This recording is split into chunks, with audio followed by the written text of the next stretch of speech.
মঞ্চের সামনে বসে যান। কিন্তু যেহেতু মহান আল্লাহ তাআলা আমাদের মাঝে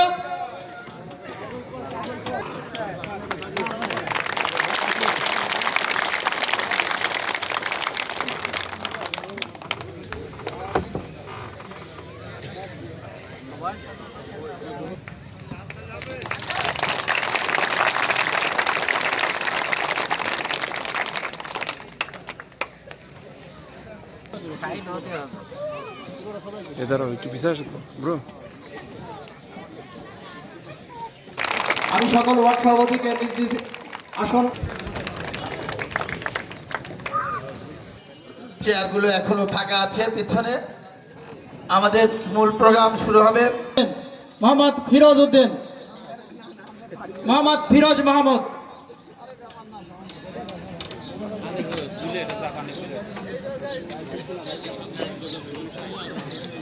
বান্দা, আমি তোমাদেরকে অগণিত নিয়ামত দিয়েছি। আমার এই অগণিত নিয়ামত পেয়ে তোমরা যারা শুকরিয়া আদায় করবে, আমি তোমাদের উপরে আমার শুকরিয়া আদায় করলে আমার নিয়ামত, রহমত, বরকত, সম্মান আরো হাজার গুণ বৃদ্ধি করে দিব। করছি যিনি আমাদেরকে বিজয় দান করেছেন, সকলেই জোরে একবার বলি আলহামদুলিল্লাহ।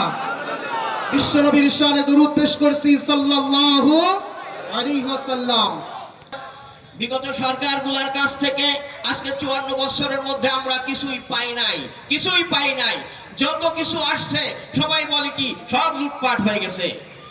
আলহামদুলিল্লাহ ভাইরা আমার, বাংলাদেশ জামাত ইসলামী কর্তৃক নির্বাচিত যারা হবে তারা নেতা হওয়ার জন্য আসে নাই, সেবক হওয়ার জন্য আসছে। ওই কেন্দ্র থেকে যা পাবে আপনারা সবকিছুরই ভাগ পাবেন। যার যতটুকু প্রয়োজন ততটুকু তাকে দেওয়া হবে। আব্দুল ভাইয়ের আগমন। ধন্যবাদ।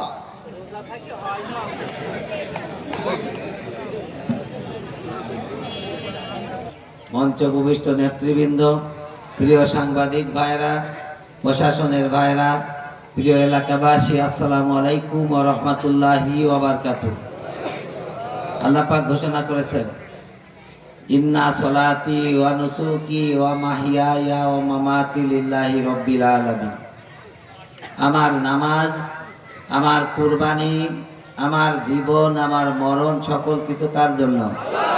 একমাত্র আল্লাহ রাব্বুল আলামিনের জন্য। আমরা যে নির্বাচনটা কয়েকদিন আগে করলাম, এই নির্বাচনটা আমার খুশি করার জন্য করেছেন?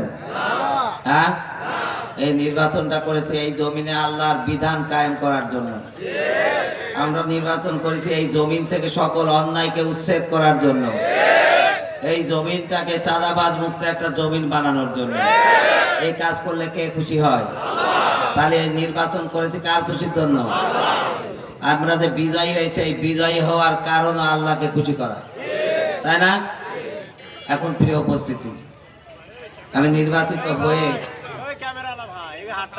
একটা বড় বিপদে আছি। এই দুই উপজেলায় 5 লাখের উপরে মানুষ।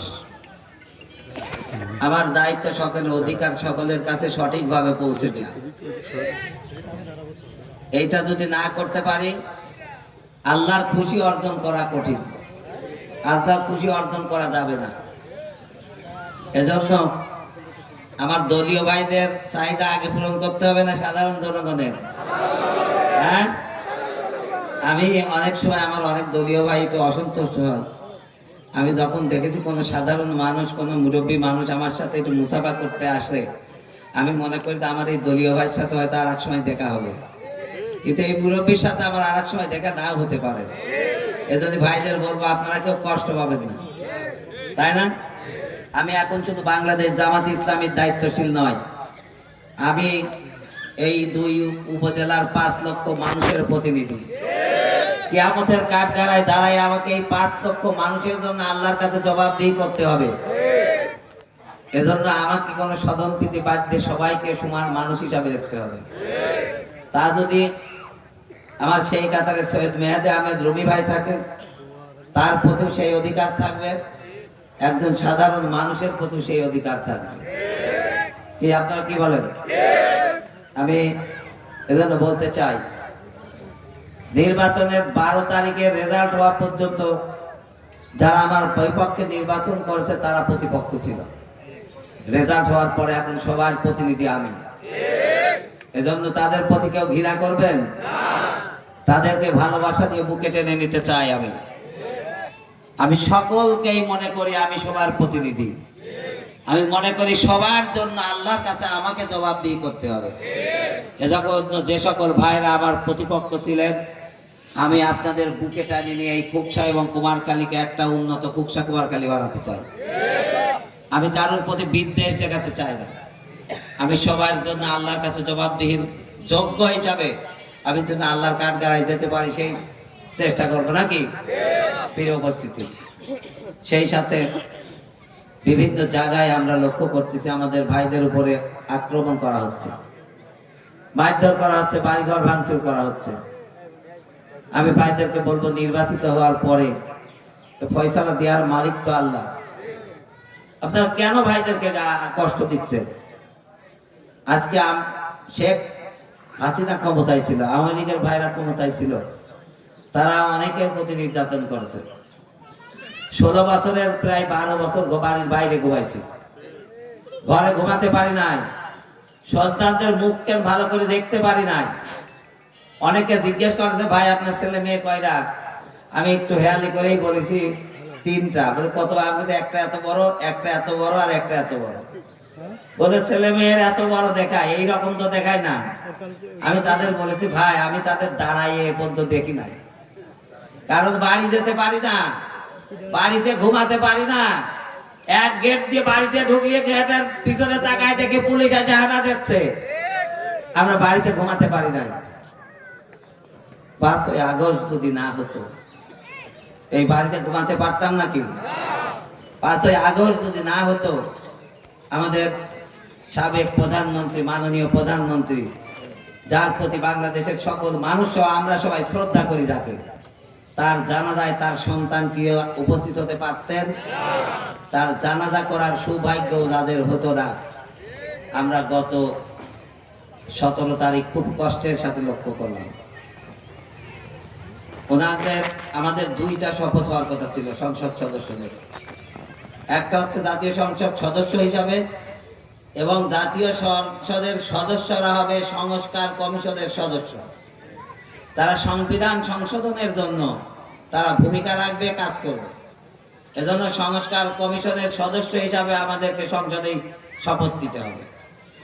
আমরা দুঃখের সাথে লক্ষ্য করলাম যে আমাদের সরকার দলীয় যেভাবেই তারা ক্ষমতায় গেছেন তো নাকি, আমাদেরটা নিয়েই যাক আর আরেকজনেরটা নিয়ে যাক, তারা রাষ্ট্র গঠন করেছে, সরকার গঠন করেছে। কিন্তু খুব কষ্টের সাথে লক্ষ্য করলাম তারা সংস্কার কমিশনের সদস্য হতে চান নাই। কারণ সংস্কার করলে জুলাই সনদকে স্বীকৃতি দিতে হবে, সংস্কার করলে 5ই আগস্টকে স্বীকৃতি দিতে হবে। কিন্তু তারা এই কথা জানে না, 5ই আগস্ট যদি স্বীকৃতি না পায়, আগস্ট যদি স্বীকৃতি না পায়, আমরা যারা এমপি হয়েছে, আমরা এমপি সঠিক এমপি না। আমরা যারা সরকার গঠন করছে, এই সরকার গঠনটা অবৈধ। যারা শাহাদত বরণ করেছে 5ই আগস্টের আগে জুলাই বিপ্লবে, তারা সবাই অবৈধ, দেশদ্রোহী, রাষ্ট্রদ্রোহী। জুলাই বিপ্লব যদি বাস্তবায়ন না হয়, এই সরকারও অবৈধ। আমি ভাইদেরকে বলবো, আপনারা অবৈধ খাতায় নাম না আসার আগেই আপনারা জুলাই সনদে স্বাক্ষর করেছেন। জুলাই সনদে স্বাক্ষর করেছেন সেহেতু সংস্কার কমিশনের সদস্য হওয়া আপনাদের দায়িত্ব। এদেশের 2টা ভোট হয়েছে, আপনারা তো জানেন, হ্যাঁ না ভোট এবং জাতীয় সংসদের নির্বাচন হয়েছে। এই নির্বাচনে হ্যাঁ না ভোট পড়েছে 69%, যা ভোট পোল হয়েছে, আর 31% পড়ছে নার পক্ষে। যারা প্রকাশ্যে নির্বাচনী জনসভায় নার পক্ষে ভোট চেয়েছেন, তারা কি বিয়ে পাশ করতে পারে? হ্যাঁ, কিছুটা কি আমি কারি করা হয়েছে, আমার আসলেও একটু এদিক ওদিক করার চেষ্টা করা হয়েছে। খুব সাথে কারি করে আমাকে ফেল করাই দেওয়া হয়েছে, 7000 ভোটে ফেল করাই দেওয়া হয়েছে। আমার জনগণ যদি উপজেলা ঘেরাও করে রাখতে ব্যর্থ হতো, তাহলে এই জায়গার এমপিও আপনারা অন্য কাউকে পেতেন। আমরা সেইটা সিনায় আনতে সক্ষম হয়েছে। আমরা কুমারখালীর জনগণকে সাথে নিয়ে সেইটা ছিনাই এনেছি প্রিয় ভাইরা আমার। কিন্তু আমরা লক্ষ্য করছি অনেকের বাড়ি ঘরে হামলা চালানো হচ্ছে, অনেককে মারধর করা হচ্ছে।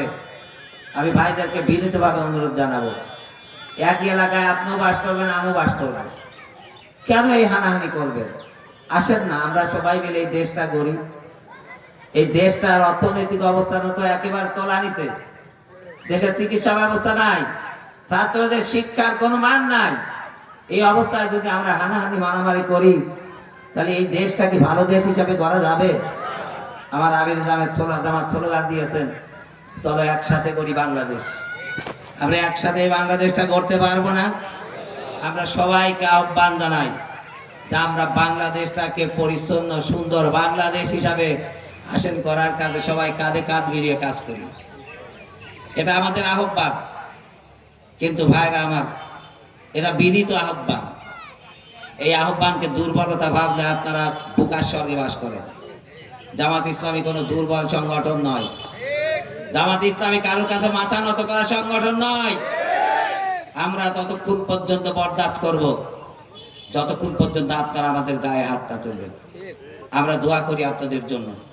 আপনারা আমাদের বকাবকি করছেন, রাজাকার বলছেন, রাজাকারের ভোটটা হলে একসময় ক্ষমতায় যেতে পারেন নাই। রাজাকাররা একদিন পার্লামেন্টে না গেলে আর একদিন 7 জন লোক পাঠাইছেন হাত পা জড়া ধরে পার্লামেন্টে আনার জন্য।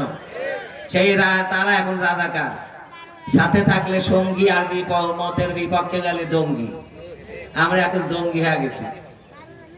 আমরা এই জমিনে আল্লাহর দ্বীন বিজয়ের মাধ্যমে আল্লাহর খুশি অর্জন করতে চাই, কোন মানুষের খুশি অর্জন করতে চাই না। এই যে কোন মানুষের চোখ রাঙানিতে জামাতে ইসলামী আপাতত ভয় পায় না। আমি কর্মী ভাইদের বলবো, আপনার কোথায় দুর্বল? মৃত্যু কয়বার হবে? বারবার হবে নাকি? এটা একেবারে আল্লাহ নির্ধারিত, একেবারে আল্লাহ নির্ধারিত। এজন্য কোনো ভাইকে যারা পরাজিত হয়েছে তাদের কেউ কটূক্তি করবেন না, তাদের ভৎসনা দেবেন না, তাদের সালামটা আপনারা আগে দেবেন। কেউ বকলে তার জন্য দোয়া করবেন, আল্লাহ যেন তাকে সংশোধন হওয়ার সুযোগ দেয়। কিন্তু কেউ গায়ে হাত দিলে বসে থাকবেন, ওই কর্মীর আমার দরকার নাই। ওই কর্মী দিয়ে জামাত ইসলামের কোনো প্রয়োজন নাই। আমরা কারোর সাথে ঝগড়া করব না, কিন্তু মায়ের খাতেও রাজি নাই। আমরা মায়ের খেলে তার পাল্টা জবাব দেব ইনশাআল্লাহ। জামাতের কর্মীরা হাতে চুরি পরে বাস করে না। এজন্য ভাইদের বলবো, হানাহানি বাদ দেন, আসেন আমরা দেশটা করি। প্রিয় উপস্থিতি, আমরা চেষ্টা করেছিলাম কুমারখালী ঘোড়াইতে একটা ব্রিজ হোক, আপনারা চেয়েছিলেন না? ইনশাআল্লাহ দোয়া করেন, আমরা এই ব্রিজ আমাদের মেয়াদে ইনশাআল্লাহ করব। আপনারা সাথে থাকবেন তো ইনশাআল্লাহ? ইনশাআল্লাহ আমাদের মেয়াদে এই ব্রিজ আমরা করব। ব্রিজের কাজ আমরা অনেক দূর আগায় গেছি। আমি শুধু এখানেই থাকি নাই, আমাদের কুমারখালী উপজেলার অনেকগুলো সচিব আছেন, সাবেক সচিব, বর্তমান সচিব, তাদের সাথে আমি এবারেও ঢাকাতে যে কয়েকটা বৈঠক করেছি। ওনারা আমাদেরকে আশ্বস্ত করেছেন ইনশাআল্লাহ গটিয়ার ব্রিজটা হবে, ইনশাআল্লাহ ফুকসাতেও ব্রিজ হবে। এই দুইটার কাজ ইনশাআল্লাহ আমরা আগায় যাচ্ছি, দোয়া করবেন। এখন যদি প্রতিহিংসা করে সরকার ঘুরায় না দেয়, এই ব্রিজটা কেউ ঠেকাতে পারবে না। ব্রিজটা ইনশাআল্লাহ হবে। তোমার সম্মানিত উপস্থিতি, আজ আমাদের দেশটা মাদকে সয়লাভ হয়ে গেছে। যে ভাইরা মাদক বিক্রি করে তার সন্তানরাও অনেক সময় মাদক খায়। যে মাদক খায়, আমার কাছে একজন ছেলে একজনের সবসময় 24 ঘন্টা মাতাল থাকতো। তার ছেলেটা সাথে করে নিয়ে আসে আমাকে দিয়ে বলছে, জাফজাল ভাই তুমি তো ভালো ছেলে, আমার এই সওয়ালটা তুমি একটু দেখো। আমি কেন ভাই? ও যেন মটর না খায়। ঢুলতে ঢুলতে আমার বলতেছে, তাই বলে আপনি যে খান, কথা আমি তো শেষ হয়ে গেছি, ভাবি ভাই তুমি এইটাকে একটু বাঁচাও। যারা মাদক বিক্রি করেন, আপনি খেয়াল করে দেখেন, আপনার সন্তানটা যদি মাদকাসক্ত হয় তাহলে আপনার পরিবারটা জাহান্নাম হয়ে যায়। এজন্য যারা মাদক বিক্রি করেন, উপার্জনের তো অনেক পথ আছে। যদি না কিছু না পান ভ্যান চালান, কিছু না চালান অটো চালান, কিন্তু এই মাদক বিক্রি বন্ধ করেন। আমাদের সিদ্ধান্ত মাদকের বিরুদ্ধে কারোর সাথে আপোষ নাই। মাদকের ব্যাপারে আমরা কারোর সাথে বন্ধুত্ব করব না ইনশাআল্লাহ। এজন্য যারা মাদক বিক্রি করেন তাদেরকে বিনীতভাবে অনুরোধ জানাবো, আপনারা আগেই অন্য পেশায় চলে যান। তা না হলে আমরা ধরলে কিন্তু আপনার জেল কেউ ঠেকাতে পারবে না। আর আমরা নিঃসন্দেহে আর একটা আইন পাশের দিকে আমরা আগাবো। মাদক বিক্রেতাদের ধরার পরে 3 মাসের ভিতর ছাড়া পেয়ে চলে আসে, এই ব্যাপারটাও আমরা পার্লামেন্টে উত্থাপন করব। এই বিল আনার মতো সংসদ সদস্য জামাত ইসলামীর আছে, জানেন তো। বিরোধী দলে স্বতন্ত্র দিয়ে মোট 84 জন 85 জন 30 জন হলে একটা বিল আনা যায়। আমরা ইনশাআল্লাহ এই মাদকের বিরুদ্ধে আমরা ব্যবস্থা নেব যাতে ছাড়া না পায়। যারা বিক্রি করতেন তাদের আগে সাবধান করে দেওয়া উচিত। আমরা আপনাদের শত্রু না ভাই, আমরা আপনাদের বন্ধু। আজ আমার ছেলে আপনার ছেলে ধ্বংস হয়ে যাবে, এই সমাজটা ধ্বংস হয়ে যাবে, এটা আমরা চাই না। এইটা যেহেতু চাই না, আমার ছেলেকে আমি ধ্বংস হতে দিতে চাই না বিধায় আপনার বিরুদ্ধে আমরা কঠোর হতে বাধ্য হব। এজন্য মাদক সেবী এবং মাদক বিক্রেতাদের আমরা বিনীতভাবে অনুরোধ জানাবো, তোমরা আসো, আমরা তোমাদের বুকে টেনে নেব। আমরা তোমাদের নৈতিক মানুষ বানাতে চাই, আমরা তোমাদের ধ্বংসের পথে ফেলে দিতে চাই না। তোমরা এই দেশের আদর্শ মানুষ হও, এই দেশ গড়ার জন্য তোমার হাতকে কাজের হাত বানাও। এজন্য মাদকের বিরুদ্ধে আমাদের 0 টলারেন্স থাকবে। প্রিয় ভাইরা আমার, বিভিন্ন কার্ড বিক্রি হচ্ছে, বুঝতে পারছেন? এটা হচ্ছে শুভঙ্করের ফাঁকি। আমরা কার্ড আগেও দেখেছি, 10 টাকা কেজি চাল আর ঘরে ঘরে চাকরি। আমরা সেইটা দেখলাম, না খেয়া মানুষ মৃত্যু আর ঘরে ঘরে মামলা। আমরা দেখি নাই? এইসব মিথ্যা প্রলোভন না দেখিয়ে আসেন জনগণের দোরগোড়ায় কিছু দেয়া যায় কিনা। যে রিলিফ বিদেশ থেকে আসে, আমরা যদি এদেশের প্রতিটা ভুকানাঙ্গা মানুষকে মনে করি তো সারা বছর খাওয়াবো, তাদের বসায়ে খাওয়ায় অত ডিভাইসিত। কিন্তু এগুলো চাটার দল তো সব সিটে খেয়ে যায়, তার জায়গা মতো আসবে কি করে? প্রিয় ভাইরা আমার, আমাদের অনেক আশা ছিল, অনেক আকাঙ্ক্ষা ছিল যে জনগণের জন্য আমরা কিছু করব। বিরোধী দল হচ্ছে সতীনের সওয়াল। আমরা তো বিরোধী দলে গেছি, এখন আমরা ওনাদের সতীনের ছেলে। বাস যদি সে ভাঙে এটুকু দেয়ও, তা বাটিটা অন্য দিক থেকে ঠেলা মেরে দেয়। এখন তারপরেও আমরা চেষ্টা করব ওইখান থেকে ছিনাই আনার। আপনারা দোয়া করবেন, আপনাদের দোয়া যদি সাথে থাকে ইনশাল্লাহ আমরা পারবো। আর যদি বেশি বৈষম্য দেখায়, তাহলে এই বাংলাদেশে আর একটা 24 জুলাইয়ের মতো আর একটা জুলাই হবে। সেই জুলাইয়ে ফেসে যেতে হবে। সেই জুলাই বাংলাদেশের মাটিতে টিকে থাকা যাবে না। আমরা চাই না আবার কোনো আন্দোলন এই বাংলাদেশে হোক। আমরা চাই সবাইকে সাথে করে একটা সোনার বাংলাদেশ গড়ি। এজন্য আমি সবাইকে বলতে চাই যে আসেন, মিথ্যা প্রতিশ্রুতি নয়, দেশের মানুষের অধিকার জনগণের দোরগোড়ায় পৌঁছে দিই। বিরোধী দলকে বিরোধী দল হিসাবে না ভেবে আসেন দেশ গড়ার কারিগর হিসাবে এক কাতারে কাজ করি। আপনারা লক্ষ্য করেছেন কুমারখালী বাস স্ট্যান্ডে আমি নোটিশ দিয়ে চাঁদা বন্ধ করাই দিচ্ছিলাম, কিন্তু তাদের উপর মহলের চাপে ইউনো সাহেব আবার মাইকিং করেছেন। এই মাইকিং বেশিক্ষণ থাকবে না ইনশাআল্লাহ। আমরা দেখবো আইনকে আমরা আগে হাতে তুলে নেবো নাকি, প্রয়োজনে আপনাদেরও ডাক দেব, প্রয়োজনে সব কিছু ঘুরাই দেবো ইনশাআল্লাহ। আমি আগেই কঠোর হতে চাই না, আগেই সবার প্রতি বিনীত অনুরোধ জানাতে চাই। তারপরে যদি না হয় তাহলে বাস স্ট্যান্ডের চাঁদা বন্ধ হবে, গোড়াই ঘাটের ব্রিজের বন্ধের মতো বন্ধ করবো ইনশাআল্লাহ। সব কিছু আটকায় দিয়ে বন্ধ করে দেবো ইনশাআল্লাহ। আপনারা সাথে থাকবেন তো ইনশাআল্লাহ? আমরা কোন চাঁদাবাজের সাথে আপোষ করতে চাই না, তবে চাঁদাবাজের প্রতি আমরা সহানুভূতি জানাতে চাই। এরকম নিকৃষ্ট পেশা তোমরা ছেড়ে দাও। মদ বেচা আর চাঁদাবাজি করা খুব কাঁচা খারাপ, মানে বেশি ভালো কাম না। ভালো কাম নাকি? তো ওই কাজ চাঁদাবাজি করে অভিশাপের টাকা না নিয়ে তুমি ভ্যান চালাও, তোমার সংসারের আল্লাহ রহমত থাকবে। এর উপস্থিতি আমাদের এলাকায় নিরাপত্তা জোরদার করতে হবে। আমরা প্রশাসনকে বলবো বিষয়টা, বিশেষ করে আমাদের কালুয়াতে 2 গ্রামের মধ্যে ব্যাপক ঝামেলা আছে। আমি বারংবার, আমি কালুয়াতেও গেছি এই ব্যাপারে, আমি প্রশাসনকে বারংবার বলেছি, আমার এলাকার নেতাদের সাথে কথা হয়েছে, আমার আলামিন অনেক চেষ্টা করেছে।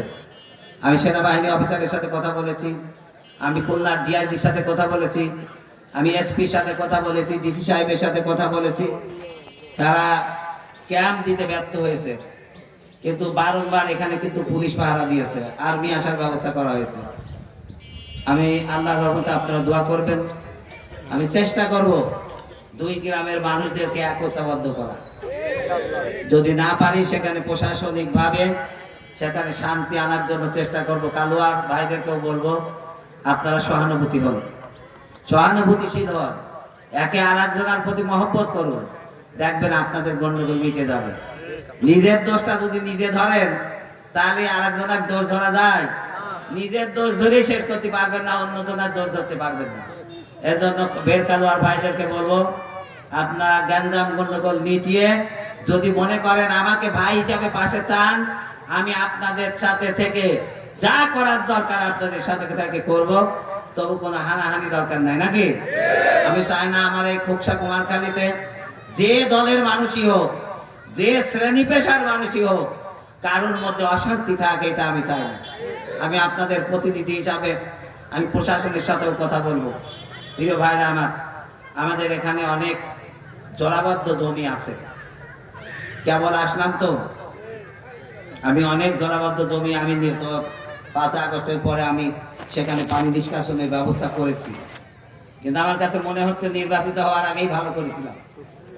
এখন তো সতীনিচ্ছা আদায় গেছে। তারপরে আপনারা দোয়া করবেন পানি নিষ্কাশন করে আমি যে কৃষি জমিগুলোকে আধুনিকতার ছোঁয়া দেওয়ার চেষ্টা আমার থাকবে। আল্লাহর উপর ভরসা করি, আল্লাহর সাহায্য চাই, সেই সাথে আপনাদের দোয়া চাই। প্রিয় এলাকাবাসী, রোজার দিন আপনারা বাসায় যে ইফতার করবেন, আপনাদের সবার প্রতি আমার কথা, এমপি হওয়ার পরে আকাঙ্ক্ষা তো সবার থাকে, মানুষ তো আমি একজন, নাকি? আপনারা আমার জন্য শুধু এতটুকু দোয়া করবেন, আমার কাছে যে কেউ যেন ফিরে না আসে, আমি যেন সবাই সাথে কাঁধে কাঁধ মিলিয়ে কাজ করতে পারি, আমি যেন সবার সাথে ভালো ব্যবহার করতে পারি, এবং আপনাদের সবাইকে নিয়ে একটা পরিচ্ছন্ন একটা উন্নত খোকসা কুমারখালী করতে পারি। আপনারা আমাকে সহযোগিতা দেবেন তো ইনশাআল্লাহ? আল্লাহ আমাদের সবাইকে তৌফিক দান করুন। সেই সাথে আপনারা এই রৌদ্রের মধ্যে কষ্ট করে এসে আমার কথাগুলো শোনার জন্য এসেছেন, আমাকে সংবর্ধনা দেওয়ার জন্য এসেছেন। আমি অত বড় মাপের মানুষ না, আমি আল্লাহর সামান্য একজন বান্দা। আল্লাহ যেন আমাকে গোলাম হিসাবে কিয়ামতের কাঠগড়ায় কবুল করে, এই জন্য আপনাদের কাছে আমি দোয়া চাই। প্রিয় উপস্থিতি, সেই সাথে আমি মাঠেই ছিলাম, আমি ছাত্র জীবন থেকে এই রাজনীতির মাঠে, আমি যেন এই মাঠকে ছেড়ে না চলে যাই মৃত্যুর আগ পর্যন্ত। আপনারা এই দোয়াটুকুন করবেন, দোয়া করবেন তো ইনশাআল্লাহ? আল্লাহ পাক। প্রিয় উপস্থিতি, আমার ফিরোজ জুলাই যোদ্ধা, জানেন তো? ও বলছে এই মাঠেও নাকি পানি হয়ে যায়। আমি নিজেও দেখেছি, মোটরসাইকেল রাখতে পারিনি আগে এসে। আমার আর একটা পরিকল্পনা আছে। এখন পরিকল্পনা তো অনেকই আছে, কিন্তু জায়গা তো এক জায়গায় চলে গেছি, বুঝতে পারছেন? তবে দোয়া করবেন খেলার মাঠগুলো সংস্কার করে আমি যুব সমাজকে খেলার মাঠে ফিরিয়ে আনার মতো একটা ব্যবস্থা করার চেষ্টা আমার আছে। আল্লাহ যেন আমাকে এই দিক দিয়ে সফল করেন, নাকি? আমি এই কাজটি ইনশাআল্লাহ করব। প্রিয় উপস্থিতি, আল্লাহ আপনাদের এই আসার জন্য যেন উত্তম যাতা দান করেন। রোদ্রের মধ্যে কষ্ট করে আপনারা এই প্রোগ্রাম শুনেছেন। আমি সবার সুস্বাস্থ্য কামনা করে, সবার উত্তম যাতা কামনা করে আমার জন্য দোয়া চেয়ে আমার কথা শেষ করছি। আসসালামু আলাইকুম ওয়া রাহমাতুল্লাহি ওয়া বারাকাতুহু। আজকের এই মঞ্চে যারা উপস্থিত হয়েছেন, সমীর স্যার তাকে ধন্যবাদ জানাই। উপস্থিত আছেন 1 নম্বর ওয়ার্ডের ইউপি সদস্য নিজবার ভাই, তাকে ধন্যবাদ জানাই। এই সহ আমরা যারা সকলকে এখানে উপস্থিত হয়েছেন এই মিটিংয়ে সাফল্যমণ্ডিত করার জন্য এসেছেন, তাদের সকলকে ধন্যবাদ জানাই। আমার কথা কিছু রকম কাজ করার জন্য আহ্বান জানাই আমরা। এজন্য শুধু এমপি সাহেবের কাজ করলে হবে না, আপনাদের সকলকে আমাদের পাশে থাকতে হবে।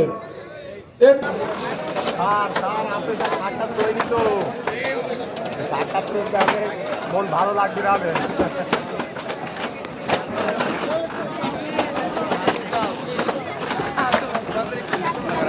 স্যার